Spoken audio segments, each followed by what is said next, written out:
Hello, and thank you for attending the Urdu Hindi D365 Bootcamp as part of the Pakistan user group. Today, we're going to be discussing D365 security tools, tips, and tricks, and going in and seeing what available reporting, different features and functionality are available to help you set up, configure, and maintain your D365 security. Quick introduction about myself. My name is Alex Meyer. I'm the director of D365 and AX development at FastPath. My contact information is there in the middle, as well as my blog. And a little background about me: I have a Microsoft MVP in business applications. Been working in AX for the last 8 years, F&O for the last 5 years, and I've done speaking engagements and webinars at a number of different user group conferences in both the United States and Europe around Dynamics AX and F&O security and native controls in both versions. So a quick agenda for today.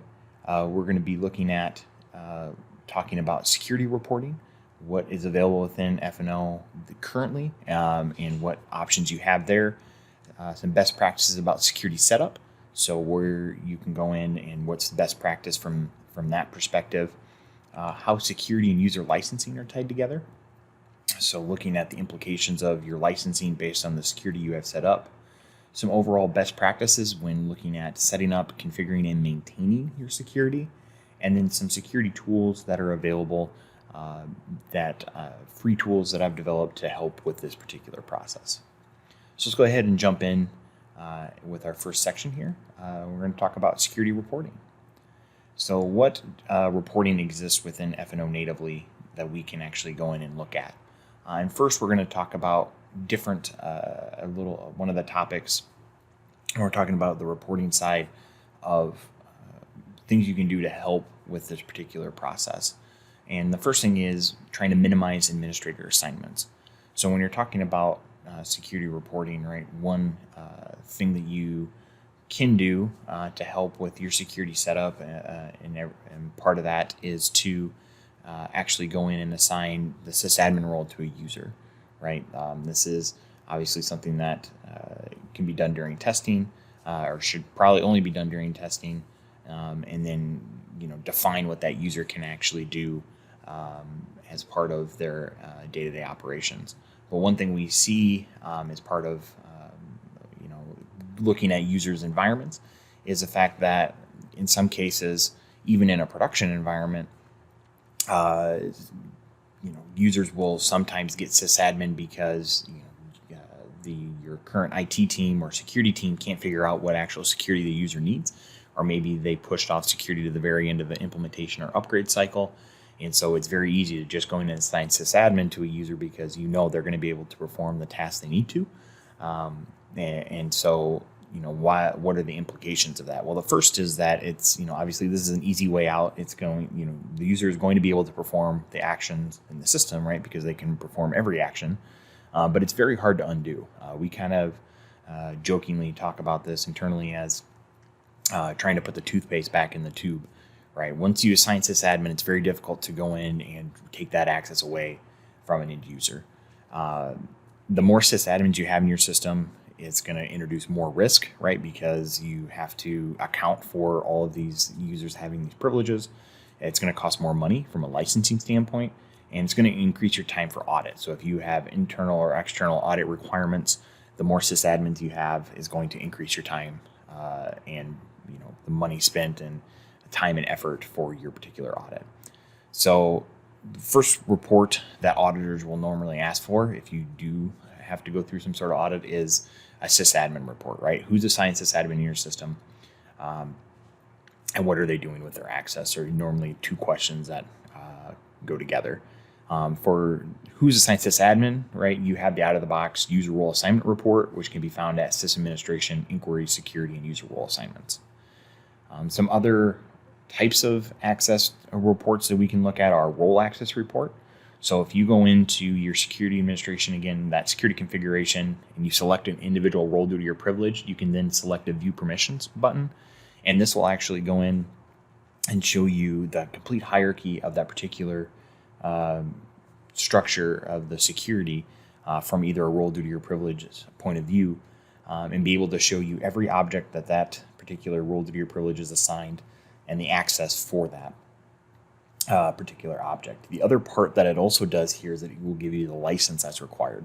So in this case, we're looking at the accountant role. We know that if we assign the accountant role to a user, they're going to require an operations level license. And in this case, that license is going to be the finance license within the new licensing type of 365. You can also do the same type of reporting from the AOT by going into the Visual Studio, going to your Dynamics 365 tab, going to add-ins, and then view related objects and licenses for all roles. One thing to note here is that it will actually show you all roles in your system, and it'll export it to an Excel file.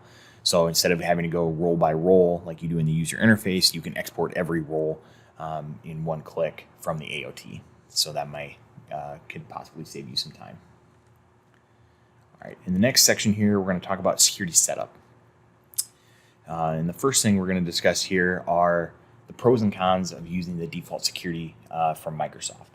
So, obviously D365, just like AX 2012, ships with out-of-the-box roles, duties, and privileges, right? You can absolutely use those to get, for easy, fast setup as far as assigning those to users. The other part to it is that security layers, those roles, duties, and privileges provided by Microsoft will be automatically updated during Microsoft updates, right? So, if you're staying current with Microsoft as, the out-of-the-box, accountant role or accounting manager or whatever other role you assign, right, those will be updated when Microsoft adds new features and functionality.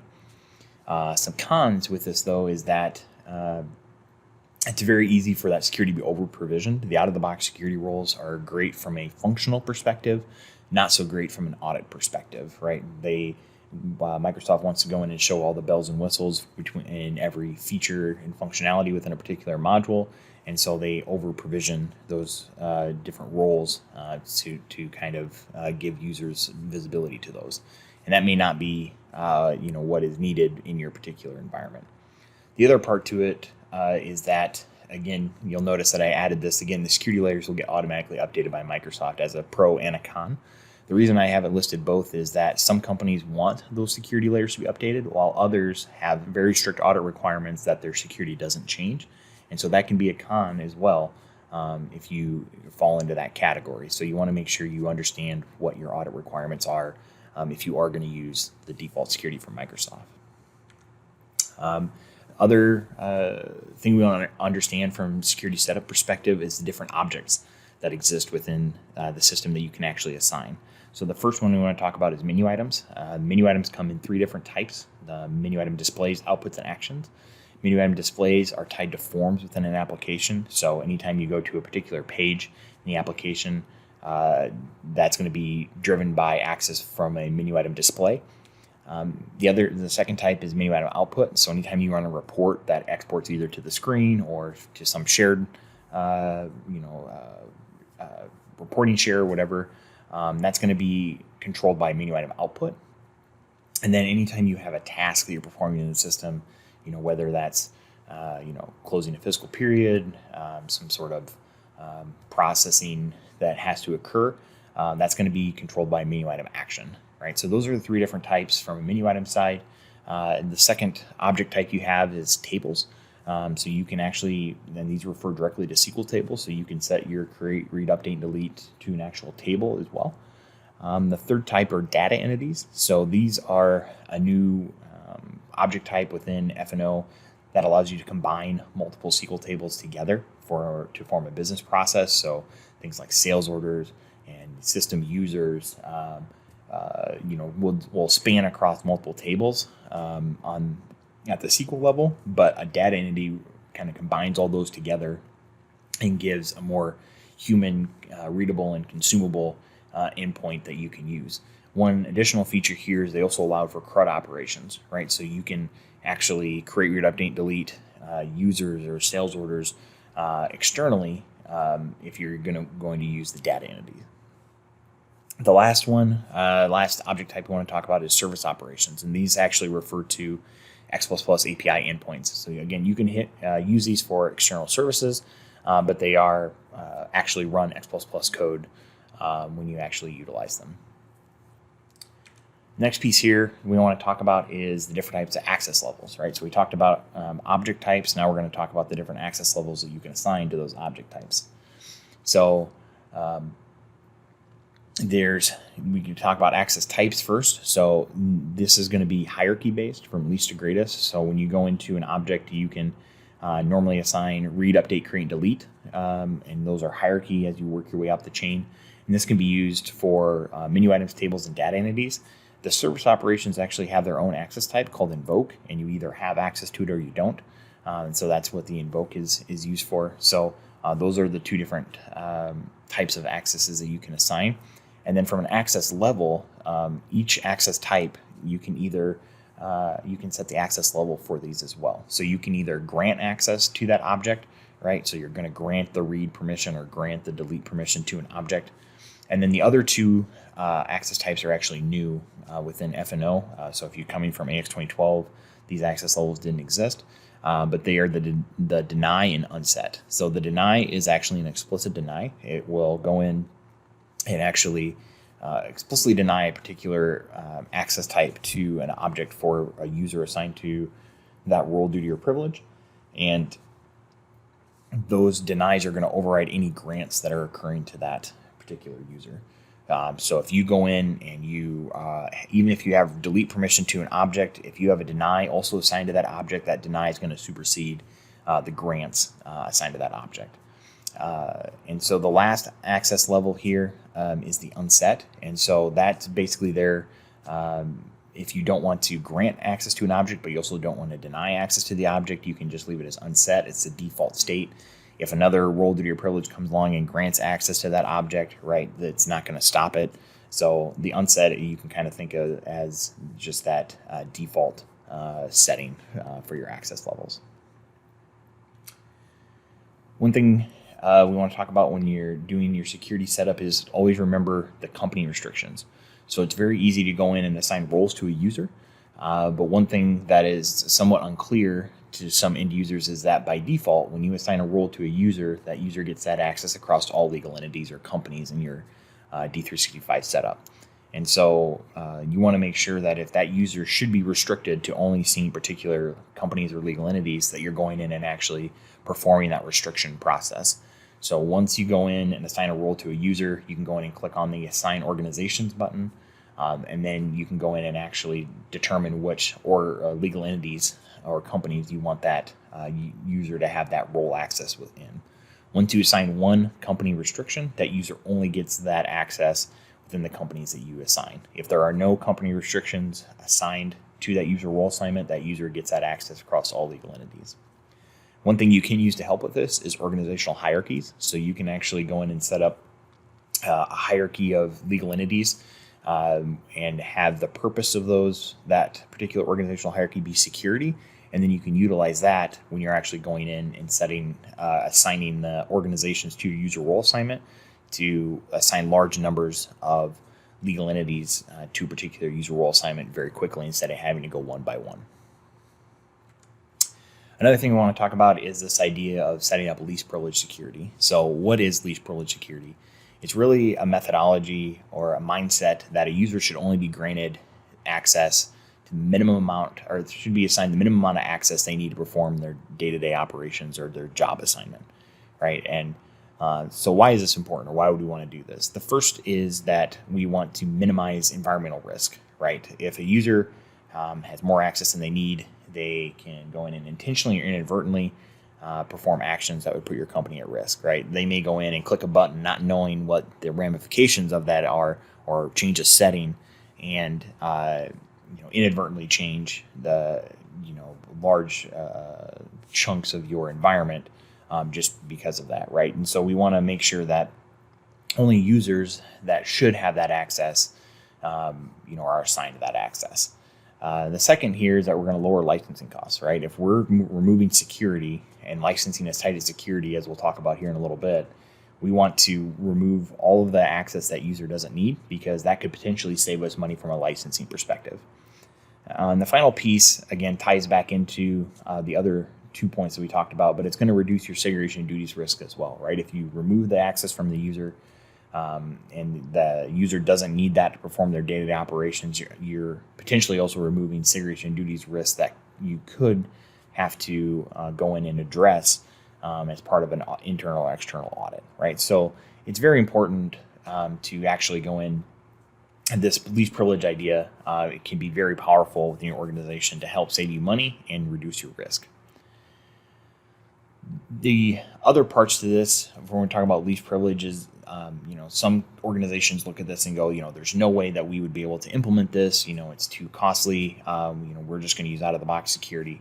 And really, when you talk about your security design and implementation, there's really three approaches that you can take. You can do the top-down approach, where users go in and they use out-of-the-box security layers, and they go in and modify them to remove the access that the user doesn't need. Obviously, this is going to be faster and easier, right? Because you have a starting point and you're removing access. The cons for this is that the user can still be over-provisioned, right? Even if you go in and are starting to remove duties and privileges, there's still going to be the potential of a user only needing part of a particular duty or privilege. And in that case, right, that user would be over-provisioned at the end of the day. The other process, or the other idea that you can take when you're doing your security implementation, is this bottom-up approach, right? This is where you would go in and actually build up your privileges to only require or only be designed to assign access that this user needs on a day-to-day basis, and then build those up from your privileges to your duties to your roles. The pros of this, right, is that it's true least privilege. The cons of this is that it's slower and it's more expensive, right, than using the out-of-the-box roles as a starting point. So those are kind of the two extremes. In the middle, you have what we call this hybrid approach, right, which is where you take a risk-based approach and say, I'm going to apply the bottom-up or the least privilege idea in the areas that are going to introduce high risk into my organization, around financials, things like that, and maybe take and use out-of-the-box security around areas that are lower risk to my organization, right? So you don't have to go one way or the other completely. You can use this hybrid approach and kind of use that to help soften the impact of least privilege security. The next thing we're talking about security setup is this idea of extensible data security, right? And a lot of companies want to implement this, but they are maybe afraid of, they've heard horror stories of other users trying to implement this. The whole idea about extensible data security is really providing record level security. This is the answer that Microsoft has for trying to implement record level security. The idea being is that you only want the user to be able to see certain kinds of objects of a particular type. So maybe in this case, and the example here, is that a user should be able to only see customers that have a cus group of 10, right? So they have access to customers, but we're going to restrict it further by saying that they can only see customers of group 10. And so you can see once we apply XDS from this top screenshot to the bottom, right, the user is filtering out the other other customers within this listing. A couple things about XDS is that it's done via code, not through security configuration, so you can't do it through the user interface. It has to be done through code. And there is the potential of having a performance impact if you don't apply the queries and the indexing correctly on the tables you're looking to utilize as part of the XDS policy. So I do, within the PowerPoint here, I have a couple different blog posts about how you would go about setting this up. So I would recommend you look at those if you're looking for more detail there. The other security feature that you can utilize here is the Table Permission Framework, or TPF. This Table Permission Framework is used for providing an additional layer of security for your high business impact or HBI data, things like credit cards, social security numbers, etc.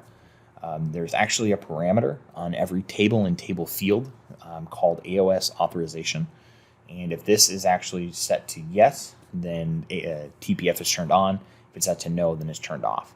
If the AOS authorization is turned on, then a user has to be given explicit access to that table or table field for the user to actually have that access. So even if they have delete permission, again, to the menu item, all right, and this table and table field fall under that menu item, you still have to go in and give the user explicit permission to the table or table field wherever you have the TPF enabled for the user to be able to perform that action, right? So it's just another layer of security so you don't unintentionally grant access to things you don't possibly want to give access to.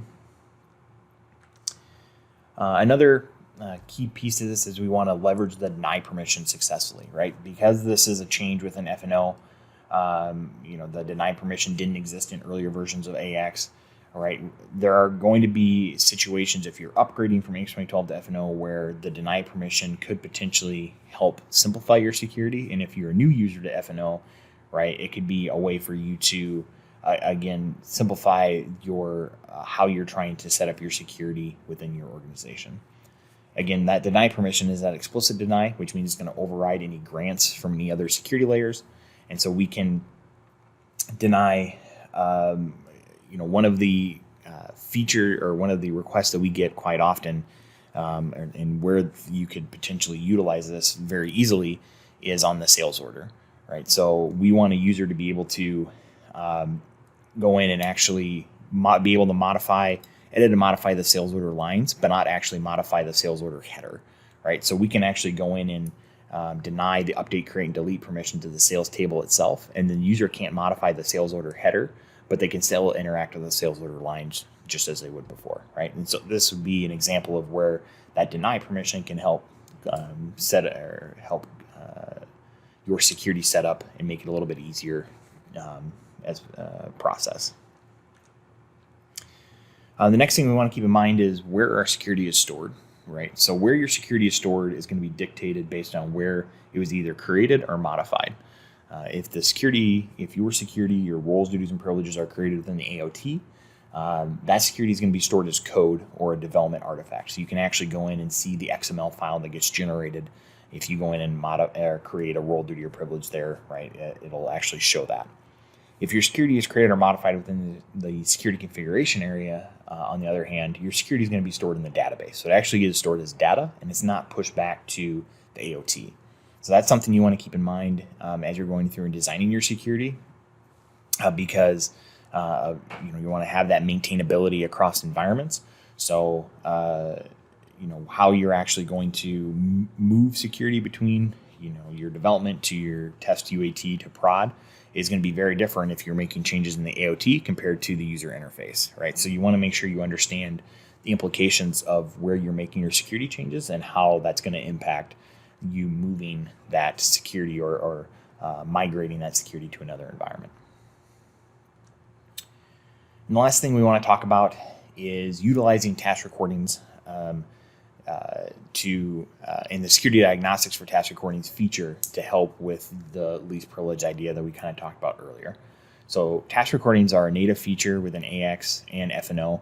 It allows you to record the steps that a user is performing within the application. It's going to be normally it's used for documentation or testing purposes, but you can also use those to actually see which securable objects are being utilized or consumed during a particular task. And so there's a native feature within Finance and Ops where you can go in. It's called Security Diagnostics for Task Recordings, where you can upload a task recording and it'll show you the objects that were utilized during that particular task. There are some gaps within this feature. The first is that it only works for menu item displays, not outputs or actions. It doesn't show the access required to an object. So it won't tell you if you need read, update, create, or delete permission to a particular menu item. And it doesn't show menu items tied to form or form controls. So if you have form control that has a menu item behind it, right, it's not going to show you that is being consumed. It also can't analyze certain security situations where security is done either in code or stored in tables. So things like workflow is one example where security is actually done via code and stored in tables, right? If you start going into that area, the security diagnostic for task recordings really won't show you the correct permissions. And so this is actually one of the areas where I have a tool to help with that particular process. All right, so now we're going to go ahead and jump into user licensing and how this is tied together within FNO. So one thing to keep in mind is that your security and licensing are connected together, right? What a user assigned from a security perspective is going to impact their licensing, right? And so you need to understand that relationship, because if you go in and start modifying security without understanding that, you can greatly impact the licensing requirements for your organization. So there's really two different types of licensing methodologies that are utilized currently. The first is this entry point based licensing. Entry point based licensing is what was used in AX 2012 as well. It's brought over into F&O. For each entry point, or in this case menu items, there's two different parameters on each object. There's a maintain user license and a view user license. Basically these are the two parameters that tell you which license type is going to be required, and how they determine what is required is going to be based on the access to that menu item. So if you have create, update, or delete permission to that object, right, whatever license is in the maintain user license parameter is going to be required.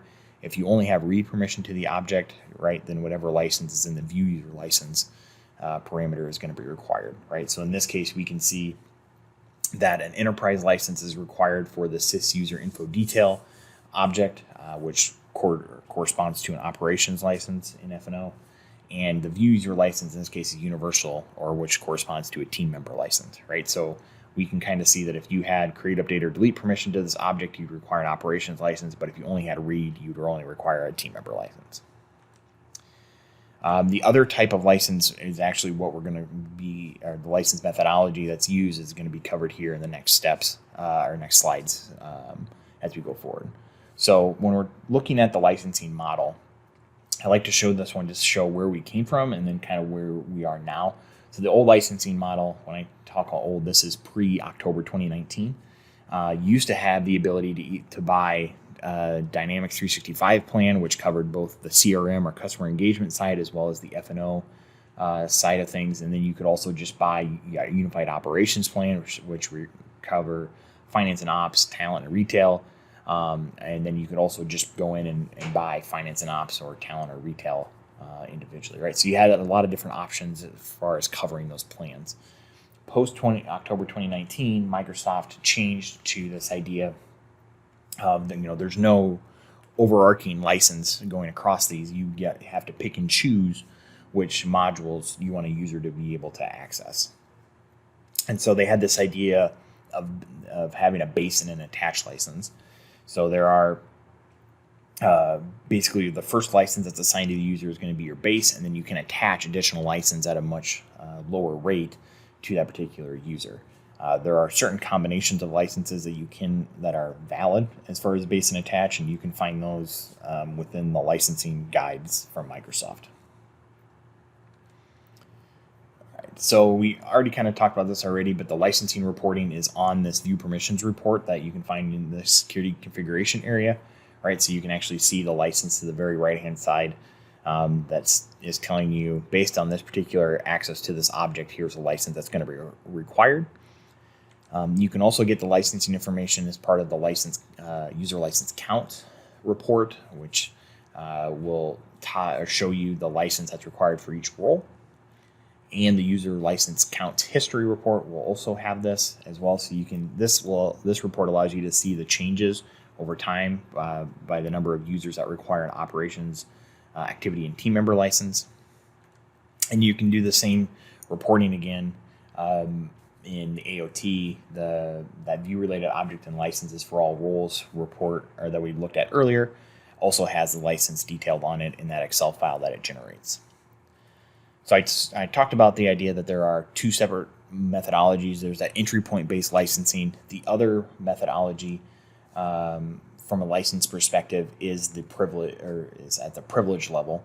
And so this is where your new finance, supply chain management, retail, project, enterprise asset management licenses come into play.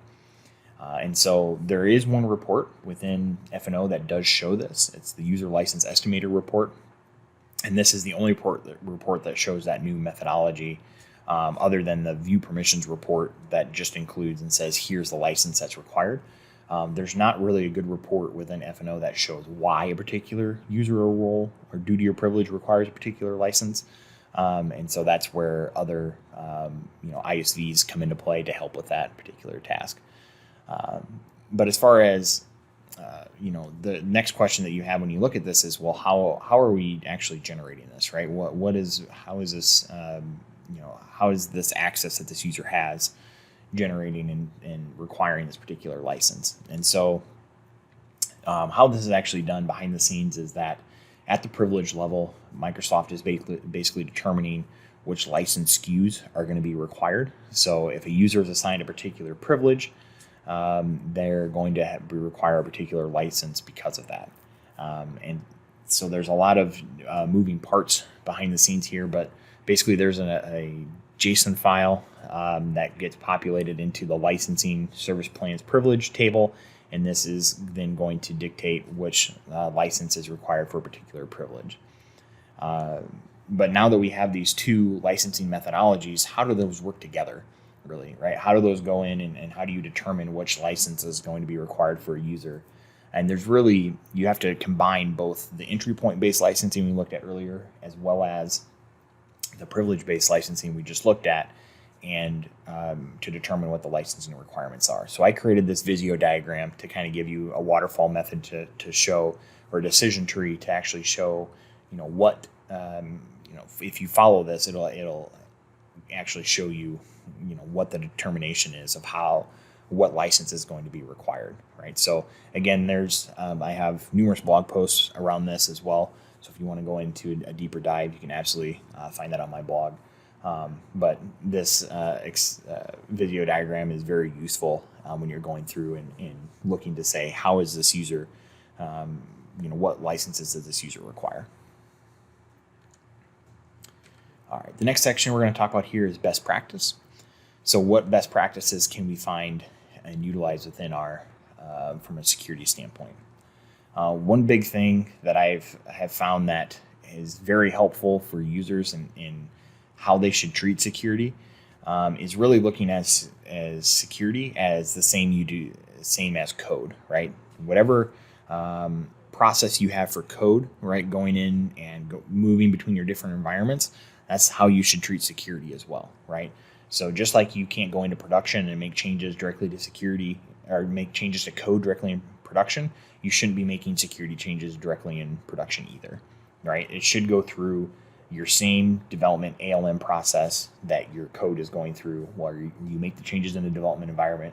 It gets promoted to a test, UAT, QA environments, and then finally gets promoted to prod, right? So you don't want to be making security changes in each environment individually, right? It should go through that same promotion process. Another thing that we talk about is this idea of taking that risk-based approach to your security reporting and reviews, right? So we talked about a lot of different reports that you can look at from a security perspective, and there's going to be hundreds of thousands of objects on that report. And you really don't need to be going through and looking at every object individually. You really should be categorizing your access and your risk into different levels, maybe high, medium, and low. Maybe you have different levels in your organization. But you really should be focusing in on those high-risk areas first, and then working your way down to medium and low after you've already done your reviews at a higher level, right? So reviewing your high-level access, right, is going to generate your highest ROI as part of your reviews, right? That's where you're going to find the most, the riskiest access. That's where you're going to find the ability to, maybe lower licensing costs for a particular user. And so that's going to generate that ROI that you're looking for as part of your access reviews. It's going to be less data to review, right? Because you're only focusing in on certain objects. And so that's going to lead to more accurate reviews as well, because you don't have hundreds of thousands of lines to review. You probably have, hundreds to maybe 1,000 lines, right? And so you're cutting down the number of records you have to review. And then you can also spend less time in your reviews as well, because you're not reviewing that large amount of data at the beginning. And one last thing we want to talk about here is this idea of that security is more than just dynamics, right? There's going to be other systems outside of your ERP that can also affect your overall security. So just securing dynamics correctly, right? If you leave the rest of your environment without taking the ideas of the security that you have implemented in your Dynamics product, if you don't implement it in other areas of your environment, right? That's going to lead to the weaker. It's going to introduce risk into your organization in other areas that could potentially impact your ERP in other ways. So you want to really think of this in terms of rings, where each ring will build on the inner or build on the one before it. So you really have your database at the center of it, right? That's where your data is going to be stored. You have your application surrounding it, so that would be your ERP in this case, but can be other applications as well that are interacting with a database of some kind. You have your network and infrastructure around that, how you're actually accessing an application. Very rarely do you have on-premise applications anymore. They're more going to be cloud-based. And so you want to make sure that your network and infrastructure are secure. And then finally, you have your user around the entire piece here, because your user is actually what's interacting with the system, right? So you want to make sure that you're instilling those ideas, those best practice security ideas at your users level, and working your way through those other rings as well. All right, and so now we want to look at some security tools that I've developed to help with this particular process. The first is going to be the task recorder parser. And so I mentioned this earlier, but this is actually going in and allowing you to take those task recordings that you've recorded of yourself within this for a particular user, and going in and utilizing those task recordings to actually look at the objects that are going to be consumed or utilized during that process. So I went in, I actually developed this before Microsoft had their tool, but the one thing that I have here is that the task recorder parser will also work for AX2012 R2 and R3, and it will also work for all menu item types. So it will work for menu item displays, outputs, and actions. And so this is, again, available on my GitHub. And we'll take a look at actually all of these products, or all of the solutions that I have that are available for free on my GitHub, but we'll look at it in a live demo here in just a second. The next one we have here is the security converter. So this is actually allowing you to take security from your that you've either created or modified from your user interface within D365, and actually allows you to look at the different changes that you've made, or all the different security layers that you've touched. Allows you to make changes to the name, label, and description of those, and then also allows you to export, select individual security layers that you want to take to another environment. So maybe you don't want to move your entire everything that you've modified in security in one environment to another. You only want to take an individual role due to your privilege, and so you can absolutely go in and select which security layers you want to take. The default feature from F&O for this is just to move everything over, right? So this gives you a little bit more control over what you want to do there as part of that process. And then finally here we have the security test workspace. This is my newest tool that I've released. This allows you to actually mock up security. So it allows you to take any combination of roles, duties, and privileges, actually mock those into a new security role, assign it to a test user, log in as that test user to actually see what that role would actually end up being able to do. And so it automates a lot of that process, so you don't have to go in and individually do it or manually do that process. The other thing that allows you to do is to load user roles from a user that's already in your system. So maybe you want to, in this case, take the Alicia user, you can load her roles and actually then make changes to them and say, what would happen if I removed this particular role from this user, or what would happen if I added this additional role, duty, or privilege to this user, right? I'd be able to see the impact of that, right? So this just allows for your testing side to be a little bit easier from that perspective. So with that being said, let's go ahead and look at the demo of these tools. All right, so now let's go ahead and look at the security solutions that are available for free on my GitHub that can help you with your security setup, maintainability, and configuration process. And so the first is this task recorder parser. Again, this is going in and taking the task recordings you have from your AX2012, R2, R3, or F&O environment and analyzing those to see what menu items were actually consumed or utilized during that process. So the first thing you can do here is go out and select a task recording. I have one from both an F&O and an AX2012 instance. This is going to be from an F&O environment. You can see that we're able to go in and see the menu item name and then the label and the menu item type, as well as the form name that is being consumed along with this menu item or that's tied to this menu item. You then have the ability to either export this to Excel or CSV as part of if you want to export the output or from this. And you can also do the same thing from AX2012, in this case an R2 task recording as well. So once I hit parse, you'll notice the task recording type changes because the solution recognizes that it's a different task recording type, but you still get the same output here. You can see what was consumed, and then again you can export these as needed. The second solution I wanted to look at was the security converter. So this comes in and allows you to select a security database customization file, which is what is actually exported from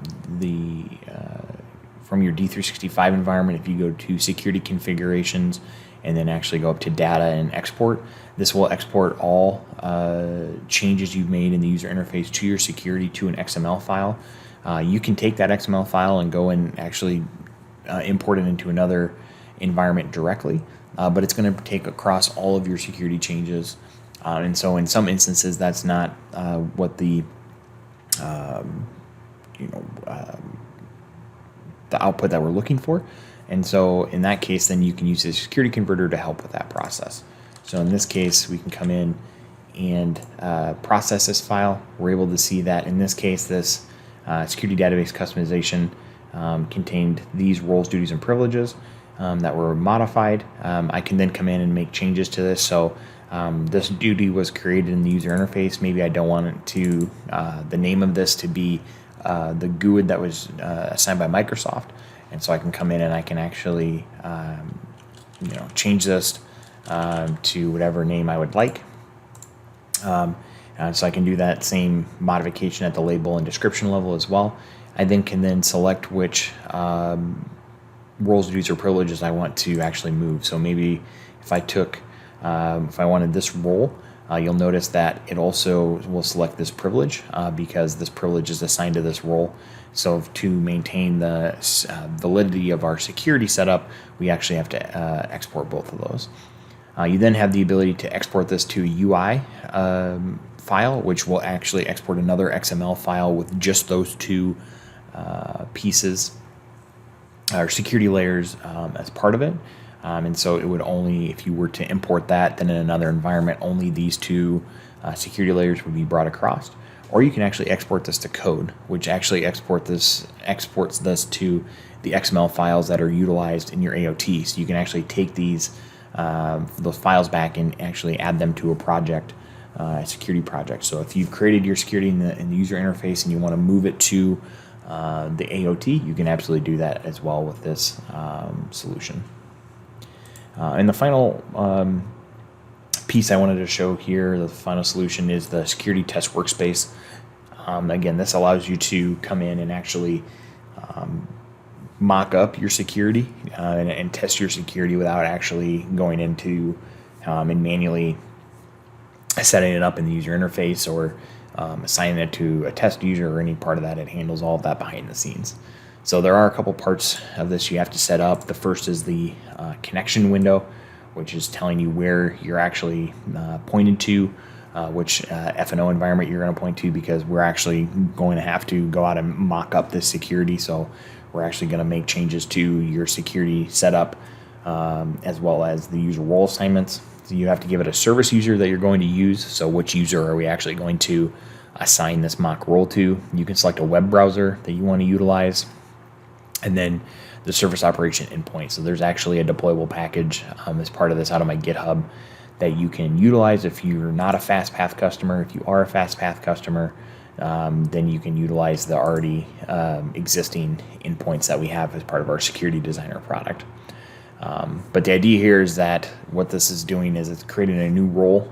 It's going to assign whatever roles, duties, and privileges you have set up in this assigned security layers area to that role. It's then taking that mock role and assigning it to that test user, and then it's going to launch a test workspace as that test user in your system. So what we can do in this case is we can take any role that we would like. If we want to add a duty to this, we can do that as well. We just go out and load these. We can assign these to this test user as well. We'll load up the privileges here. So now you can see we have a role, duty, and privilege that we want to test in this case. So we'll go ahead and launch a test workspace. We can see in this case that it's going to load this in. We can see that we're assigned in as this fast path user in this case, and we can come over here and actually see the modules that we can do, and in this case we can interact with the system. From an administrative side, I'm logged in as another instance here just to show what this is doing on the back end. What we do is I created the security role test workspace.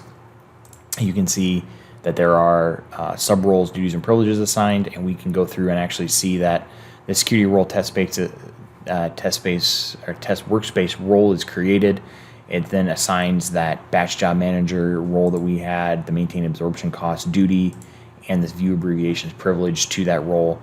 And then if we come over to the user side, we can actually see that this role is going to be assigned to that fast path user, right? So it does all of that behind the scenes and handles that for you. So that's from the administrative side. If we jump back to the workspace here, one last piece that I wanted to show in this case was the idea that we could actually load these roles from a user. So if we go to the Alicia user, we can load her roles. These are the roles that the Alicia user is assigned, and now we can again add in any additional roles, duties, or privileges we want. So, if we wanted to come in at a duty level and assign, what would happen if we assign this additional duty to this user and maybe an additional privilege, right? We can absolutely do that again, and then go ahead and launch this test workspace. Just to help with the again, that load user roles is just helping you as a starting point. It allows you to test your user security setups in a little bit easier way in that regard. So you can see that the workspace here has changed because of the different roles that we're assigning in that case, right? So you can continue your testing in that way. Once you're all done, you can click this remove security test role option, and that will actually remove that mock role that we've created from your environment. So then you know that it's cleared out from your system, and it's not going to impact or be accidentally used going forward, right? So those are the three options or the three solutions that I wanted to show. Go ahead and quickly jump back into the final piece here of the presentation. I will note that there are on different slides there are notes that include different blog posts or different things that I found, and then I also have a resource deck here at the end that includes a lot of the different resources I used to designing this presentation. And then the final piece here as well, I want to thank you all for joining me today. I hope you found this presentation beneficial and educational. And be sure to check out all the other sessions as part of the Urdu Hindi D365 Bootcamp. If you do have any questions, feel free to reach out to me via email. My blog is listed there as well. Thank you for attending, and have a great day.